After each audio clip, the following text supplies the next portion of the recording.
Hello Dragon Wisps, welcome to today's video. Today is day 17 of the Dragon Whisper ASMR Advent Calendar. For today's video, I'm going to be reading a portion, I'm not sure how much, of A Christmas Carol by Charles Dickens. So, without further ado, let's get right into it. A Christmas Carol by Charles Dickens. Spooky. Stave 1. Marley's Ghost.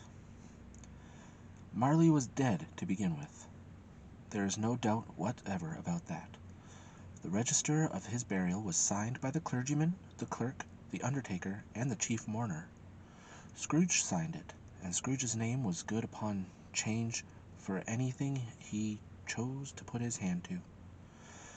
Old Marley was as dead as a doornail. Mind, I don't mean to say that I know of my own knowledge what there is particularly dead about a doornail.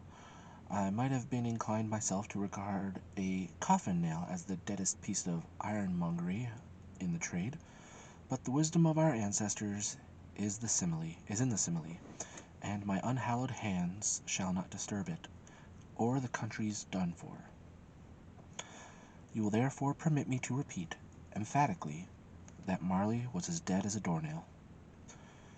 Scrooge knew he was dead? Of course he did. How could it be otherwise? Scrooge and he were partners for I don't know how many years. Scrooge was his sole executor, his sole administrator, his sole assign, his sole residuary legatee, his sole friend and sole mourner. And even Scrooge was not so dreadfully cut up by the sad event, but that he was an excellent man of business on the very day of the funeral, and solemnized it with an undoubted bargain. The mention of Marley's funeral brings me back to the point I started from. There is no doubt that Marley was dead. This must be distinctly understood, or nothing wonderful can come of the story I am going to relate. If we were not perfectly convinced that Hamlet's father died before the play began, there would be nothing more remarkable in his taking a stroll at night in an easterly wind upon his own ramparts than there would be in any other middle-aged gentleman rashly turning out after dark in a breezy spot, say St. Paul's churchyard for instance, literally to astonish his son's weak mind. Scrooge never painted out old Marley's name. There it stood years afterwards above the warehouse door, Scrooge and Marley. The firm was known as Scrooge and Marley. Sometimes people new to the business called Scrooge Scrooge, and sometimes Marley, but he answered to both names. It was all the same to him. Oh, but he was a tight-fisted hand at the grindstone, Scrooge. A squeezing, wrenching, grasping, scraping, clutching, covetous old sinner. Hard and sharp as flint, from which no steel had ever struck out generous fire, secret and self-contained and solitary as an oyster. The cold within him froze his old features, nipped his pointed nose, shriveled his cheek, stiffened his gait, made his eyes red, his thin lips blue, and spoke out shrewdly in his grating voice. A frosty rime was on his head, and on his eyebrows, and his wiry chin. He carried his own low temperature always about with him. He iced his coffee in his office in the dog days, and didn't thought 1 degree at Christmas. External heat and cold had little influence on Scrooge. No warmth could warm, no wintry weather chill him. No wind that blew was bitterer than he, no falling snow was more intent upon its purpose, no pelting rain less open to entreaty. Foul weather didn't know where to have him. The heaviest rain and snow and hail and sleet could boast of the advantage over him in only one respect. They often came down handsomely, and Scrooge never did.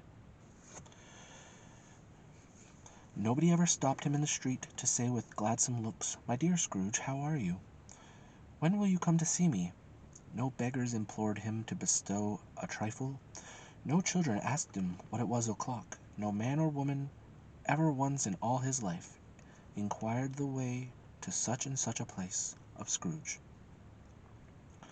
Even the blind men's dogs appeared to know him, and when they saw him coming on, would tug their owners into doorways and up courts, and then would wag their tails as though they said, "No eye at all is better than an evil eye, dark master."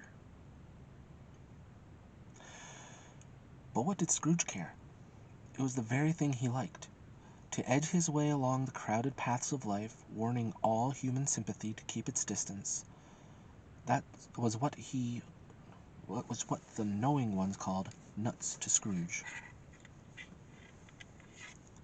Once upon a time, of all the good days in the year, on Christmas Eve, old Scrooge sat busy in his counting house. It was cold, bleak, biting weather, foggy withal, and he could hear the people in the court outside go wheezing up and down, beating their hands upon their breasts, and stamping their feet upon the pavement stones to warm them. The city clocks had only just gone 3, but it was quite dark already. It had not been light all day, and candles were flaring in the windows of the neighboring offices like ruddy smears upon the palpable brown air. The fog came pouring in at every chink and keyhole, and was so dense without that, although the court was of the narrowest, the houses opposite were mere phantoms. To see the dingy cloud come drooping down, obscuring everything, one might have thought that nature lived hard by and was brewing on a large scale. The door of Scrooge's counting house was open that he might keep his eye upon his clerk, who, in a dismal little cell beyond, a sort of tank, was copying letters. Scrooge had a very small fire, but the clerk's fire was so much smaller that it looked like one coal. But he couldn't replenish it, for Scrooge kept the coal box in his own room, and so surely as the clerk came in with the shovel, the master predicted that it would be necessary for them to part. Wherefore the clerk put on his white comforter and tried to warm himself at the candle, in which effort, not being a man of a strong imagination, he failed. "A Merry Christmas, uncle! God save you!" cried a cheerful voice. It was the voice of Scrooge's nephew, who came upon him so quickly that this was the first intimation he had of his approach. "Bah!" said Scrooge. "Humbug!" He had so heated himself with rapid walking in the fog and frost, this nephew of Scrooge's, that he was all in a glow. His face was ruddy and handsome, his eyes sparkled, and his breath smoked again. "Christmas a humbug, uncle!" said Scrooge's nephew. "You don't mean that, I am sure." "I do," said Scrooge. "Merry Christmas! What right have you to be merry? What reason have you to be merry? You're poor enough." "Come, then," returned the nephew gaily, "what right have you to be so dismal? What reason have you to be morose? You're rich enough." Scrooge, having no better answer ready on the spur of the moment, said "Bah!" again, and followed it up with "Humbug!" "Don't be cross, uncle," said the nephew. "What else can I be," returned the uncle, "when I live in a world of fools as this? Merry Christmas! Out upon Merry Christmas! What's Christmas time to you but a time for paying bills without money, a time for finding yourself a year older, and not an hour richer, a time for balancing your books, and having every item in 'em through a round dozen of months represented dead against you? If I could work my will," said Scrooge indignantly, "every idiot who goes about with Merry Christmas on his lips should be boiled with his own pudding, and buried with a stake of holly through his heart. He should." "Uncle!" pleaded the nephew. "Nephew!" returned the uncle sternly, "keep Christmas in your own way, and let me keep it in mine." "Keep it!" repeated Scrooge's nephew. "But you don't keep it." "Let me leave it alone then," said Scrooge. "Much good may it do you. Much good it has ever done you."